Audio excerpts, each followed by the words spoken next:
Guys আমি একটা জায়গায় রয়ে গেছি, মানে আছি বর্তমানে। এখন হচ্ছে ওই যে সাজেকের পাশাপাশি গ্রামে কংজাং গ্রামে আছি, যে কংজাং গ্রামে। তো দেখতেছো গাইস, ওই যে ওই দিকে ওই দেখতেছেন গাইস, খোলা বাগানে, এটা ভালো করে দেখা যায় না, তবে ভালো করে মানে পরের ভিডিওতে দেওয়ার চেষ্টা করবো। আমি এখন মানে সাজেকে রয়েছি। এই যে দেখছেন সাজেকের মানে পাশের গ্রামে আর কি।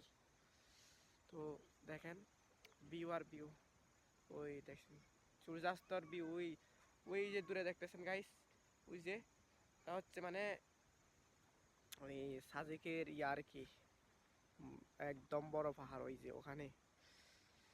তো অনেকদিন যাবত মানে একটা জায়গায় ঘরে বসে থাকতে ভালো লাগে না, তাই একটা লম্বা একটা টুইস্ট দিলাম। আমাদের মহালছড়ি থেকে প্রায় সাজেক 90 কিলোমিটার দূরে। তো আমরা বাইক দিয়ে চলে এসেছি বন্ধুরা, তো সাথেই থাকুন।